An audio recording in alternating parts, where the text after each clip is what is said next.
Salam analisa, salam kehidupan, salam sehat, sahabat-sahabat AK, tolong disimak sampai habis biar tidak gagal paham. Mengikuti kasus Subang ini, sahabat-sahabat AK memang luar biasa, sahabat-sahabat AK. Kita tidak bisa mencerna mana yang benar, mana yang salah, sahabat-sahabat AK. Karena di sini begitu hebatnya pemberitaan misalnya dari netizen, dari konten kreator dan sebagainya yang AK anggap mungkin dalam pandangan analisa AK mereka juga tidak paham apa yang mereka sampaikan.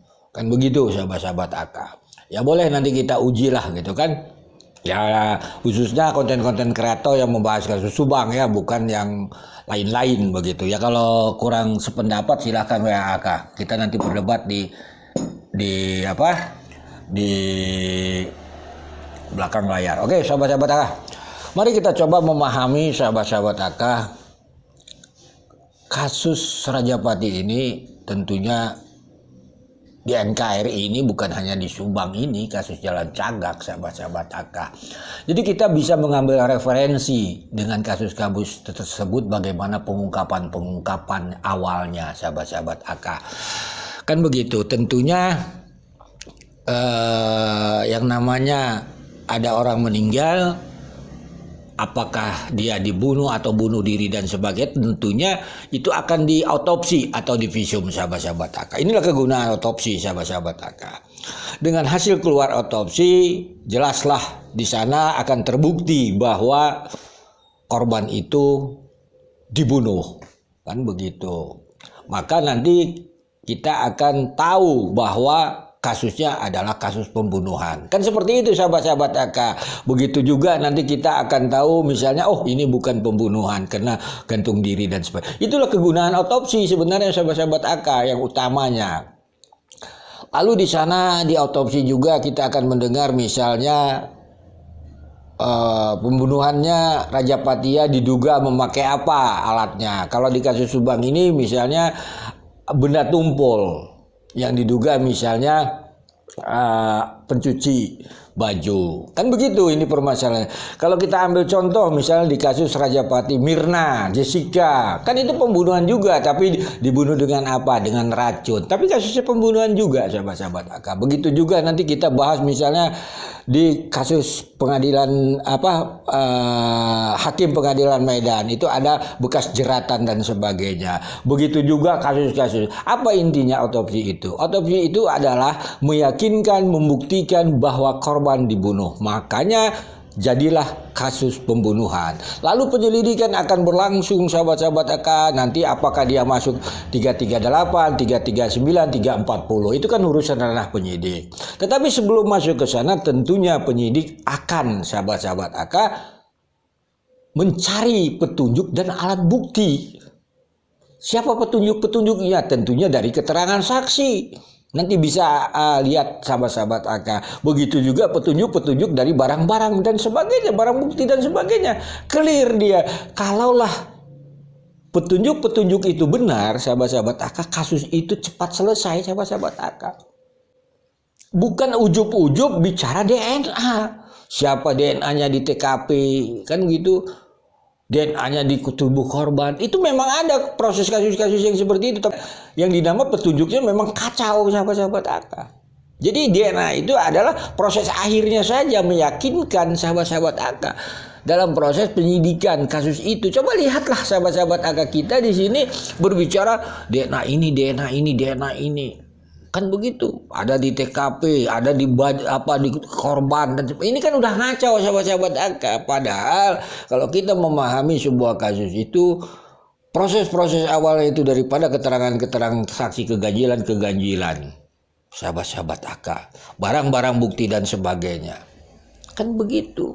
Kita lihat itu di pembunuhan Hakim Medan, di sana nggak ada itu cerita pelakunya. DNA-nya ada di korban, DNA ada sabar, jangan terlalu masuk DNA. Jadi seandainya kalau kasus Rajapati Subang ini misalnya yang dikatakan didengung-dengungkan 2 DNA asing yang diduga gitu. Kan diduga ya pelaku katanya. Kalau yang diduga itu bukan pelaku bagaimana? Bagaimana kalau menduga dugaannya nggak benar? Selesai dia apakah selesai ini masalah? Tidak kan, kembali lagi masalah petunjuk dan barang-barang bukti, sahabat-sahabat. Nah, ini yang penting dalam proses awal. Kalaulah petunjuk-petunjuk yang nggak benar, hasilnya seperti ini. Bukan kita bicara urusan DNA, itu kan urusan penyidik itu. Kita nggak tahu lah. Dulu kita lihat itu, wah ada saksi ini ada di kuku katanya. Kuku korban, padahal kata di korban itu nggak ada apa-apa. Saksi di bajunya DNA begitu gini, ya nyatanya nggak cocok. Terus bagaimana kan? Orang kita nggak paham tentang DNA, tapi kita memaksakan paham gitu.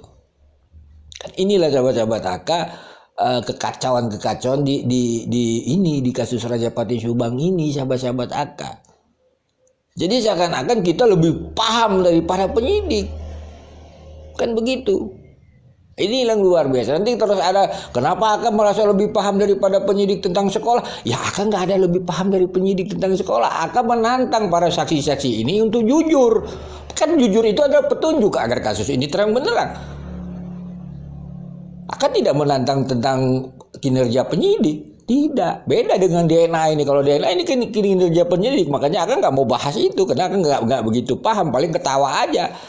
DNA di sini misalnya ketawa itu, padahal rata-rata itu konten kreator yang bahas kasus Subang netizen yang takut itu membahas sekolah. Jadi kan agak ketawa, padahal petunjuk di sekolah itu bisa saja benar, bisa saja salah. Ya silakan aja buktikan. Kalau seandainya sekolah itu benar, ya petunjuknya silakan.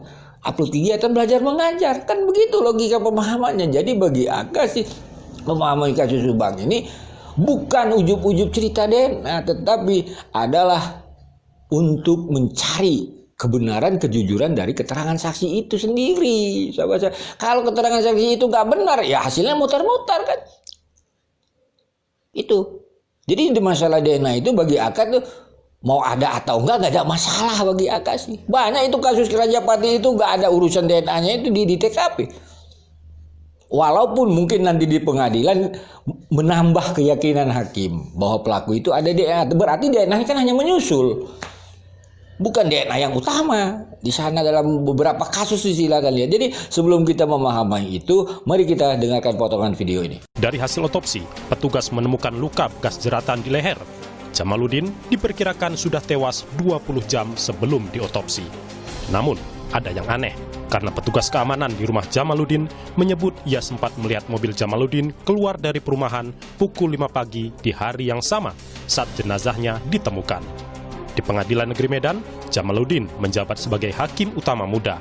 Almarhum dikenal tak memiliki catatan buruk, juga tidak sedang menangani kasus khusus.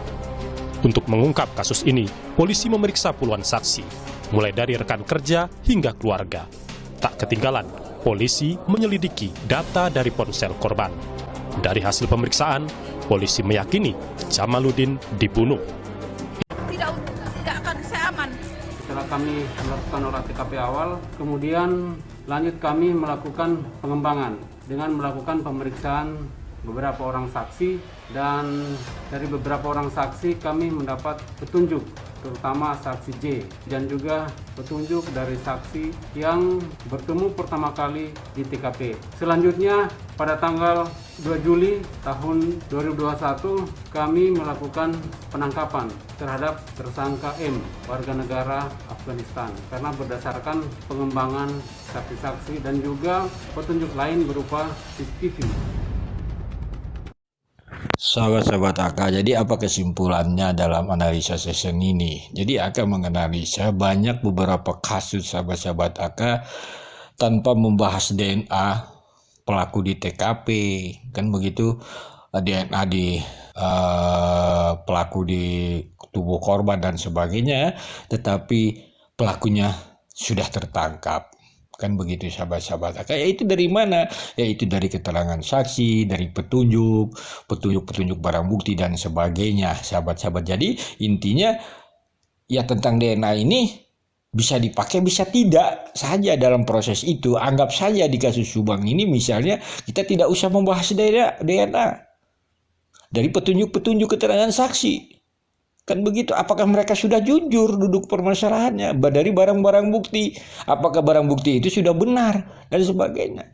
Ini kan proses sahabat-sahabat AK. Jadi itulah yang AK ajak sahabat-sahabat AK, ya kita nggak usah masuk ke ranah DNA, karena di proses-proses penangkapan kasus pelaku-pelaku yang lain aja nggak masuk ranah DNA sudah ditangkap. Karena apa? Karena petunjuk-petunjuknya benar, rata-rata itu petunjuk-petunjuk dari keterangan saksi sahabat-sahabat AK. Walaupun misalnya di kasus pelakunya di Hakim Medan itu, lihat pelakunya itu istrinya sendiri, awalnya kita nggak tahu kan, tapi ada proses-proses keganjilan dibantah oleh saksi-saksi yang lain. Bukan itu ditangkap karena proses DNA, tidak gitu sahabat. Jadi banyak lah itu proses-proses seperti itu. Jadi akak hanya berpikir, anggap saja di kasus Subang ini nggak usah pakai DNA. Bicara DNA di TKP gitu kan bisa terungkap. Begitu, karena kita tinggal menilai ini keterangan-keterangan saksi ini sudah pada jujur belum, khususnya misalnya orang sekolah, orang yayasan, udah jujur tidak. Kan begitu, misalnya ada petunjuk mengatakan uang 30 juta di TKP untuk gaji guru, udah benar tidak. Kan itu harus digali. Terus misalnya ada dari pihak keluarga mengatakan Ibu Tuti dan Amel tidak ada masalah. Kalaulah tidak ada masalah, kenapa pelaku membunuhnya? Ini kan logika nggak masuk di akal, petunjuk yang tidak masuk di akal, sahabat-sahabat akal. 2 nyawa hilang karena tidak ada masalah lalu dibunuh. Ini kan nggak masuk di akal, sahabat-sahabat akal. Ini petunjuk-petunjuk ini kan perlu didalami. Makanya nanti kalau ini kasusnya terungkap, pasti pelaku itu membunuh Ibu Tuti dan anak karena ada masalah. Itu logika, sekarang aja belum terungkap. Kan seperti itu. Sekali lagi hanya itu sahabat-sahabat AK. Mohon maaf bila ada kata-kata AK yang salah. Sekali lagi ya, bagi AK menganggap tidak usah membahas DNA, membahas petunjuk, barang bukti dan sebagainya. Kalau itu benar dan akurat, pasti kasus ini terungkap. Banyak kasus-kasus yang seperti itu sahabat-sahabat AK tanpa membahas DNA. Salam sehat, salam kehidupan, salam analisa.